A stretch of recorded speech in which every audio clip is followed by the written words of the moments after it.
Hi Tony, this is our chapter discussion for 5 to 8. Come join us, we're starting right now. Okay, so I did chapter 6, and that chapter is called The Relation of Shot-to-Shot Editing. Basically, it talks about how editing became a more important aspect in films today, and it shows that what makes people want to watch a movie is how they edit the film itself. So, brief definition of what is editing is basically one or more shots taken in a film and pieces and parts that don't belong get cut out. Basically, there's many types of shots. There's medium shot, close-up shot, extreme long shot, and there's medium close-up shot. And these shots basically show like the character, like I guess different points of views of like what's going on in a shot. There's also many dimensions of film editing. The four main ones are graphic relation between shot A and shot B, rhythmic relation between shot A and shot B, temporal relation between shot A and shot B, and basically these are like shots in different movies of like different angles and points from like point A and point B basically. And also the chapter also goes in depth about 180-degree shot and how it's used in movies and films and how you can get more from different types of shots in.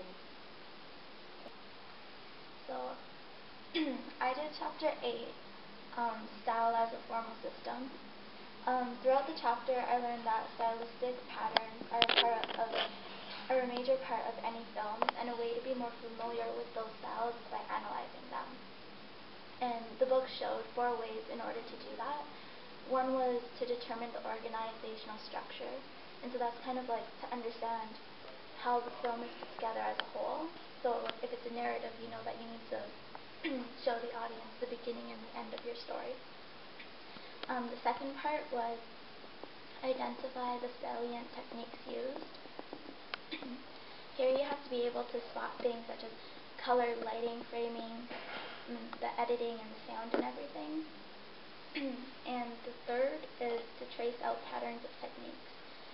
So once you identify all the salient techniques, you have to notice how they're patterned throughout the video.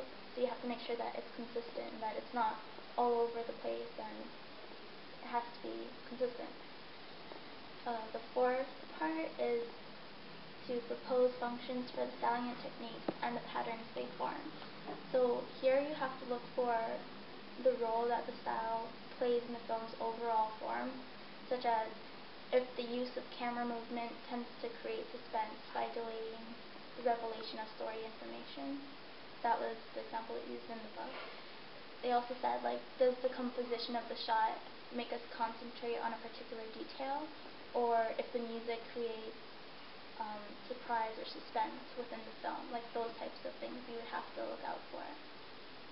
So for mine, I did chapter 7, sound in cinema. And this chapter is pretty much all about sound and sound techniques and how it can create the tone or a mood for a movie or film. And I realized that I find it like amazing because without sound, a film it's really underrated, and it's like incomplete without sound.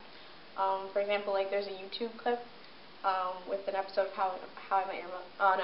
It's The Big Bang Theory, and they took out the laugh track, and by doing so, you wouldn't tell what the joke was. You couldn't tell because there wasn't a laugh track, so the jokes just go right over people's head. But I noticed that the laugh track kind of prompts people, and they know when to laugh when you do things like that. And something that surprised me about this chapter was how loudness and pitch work together in a shot.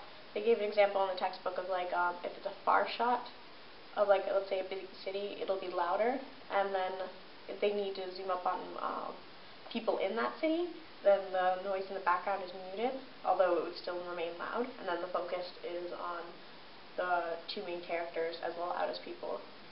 And I think that we will probably be applying techniques like that with ours. I did chapter 5, the shot, cinematography. So there are 3 aspects of cinematographic qualities: photography, framing, and duration of the shot. The photographic aspect has to do with the filmmaker using the camera to arrange and organize how the light on some objects will be in the film. So to do this, the filmmaker must know the range of tonalities. There are 3 parts in photography: film stock, speed of motion, and perspective. There are types of film stock that create different tonalities. For digital photography, digital cinematography, it doesn't use film stock, but it is recorded to a tape or a hard drive. The speed of motion refers to the relation between the rate at which the film was shot and the rate of projection. The perspective is how the viewer sees things. It's based on scale, depth, spatial relations among parts in the scene. The framing aspect is what defines the image. It is the use of the edges of the film frame to select and to compose what will be visible. So some scenes are filmed in full frame with where it's expected that when it's shown in the theater, the edges will be cut off, like the top and the bottom.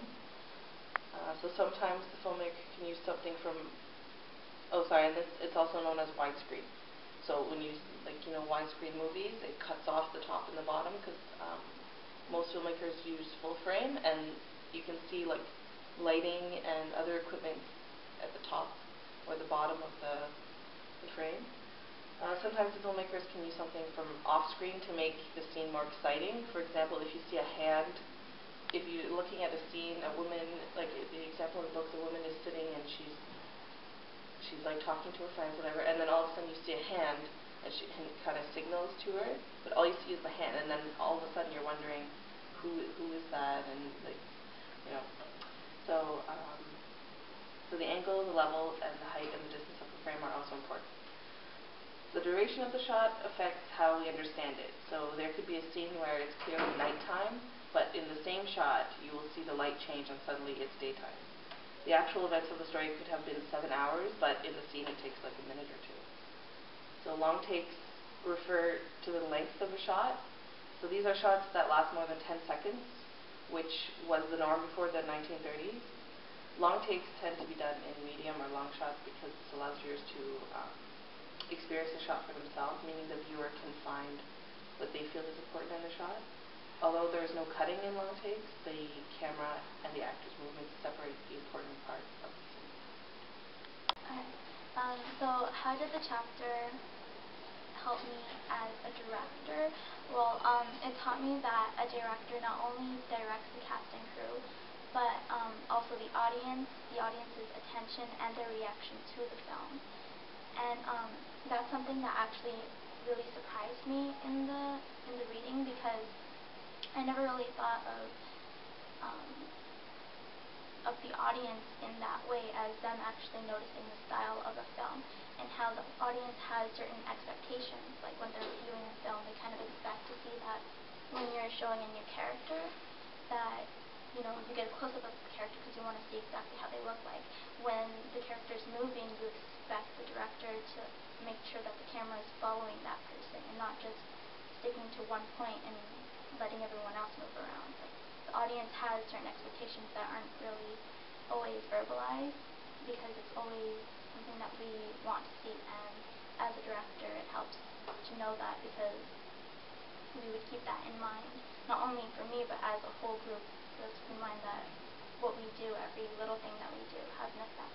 Also for audience, like editing, I guess, is like a main thing, because like audience mainly like looks at like what the film is, and I guess like when you edit things, it like, I guess it shows different angles and different perspectives, and it's not one whole long through of like what we're filming, and that benefit like our film if we make one, like when we make one, like it'll interest them more to watch more of it. And also focusing on the details. Yeah, details like close up and long shot and like medium close up. Yeah, I guess to go with the close-up, sound would work with that too, Yeah. because since some of our shots will be outside, we're going to really need to know how to isolate those outside influences in the wind, because I know like today it was really windy. Yeah. So we're filming on a windy day, we're going to need to know how to like combat that with our camera and stuff. So that was also a point that this chapter was making, well, my chapter was making, was that audiences expect to hear the clarity of the voices. They don't want to be hearing the characters speaking and not being able to hear it. They want to know what they're saying.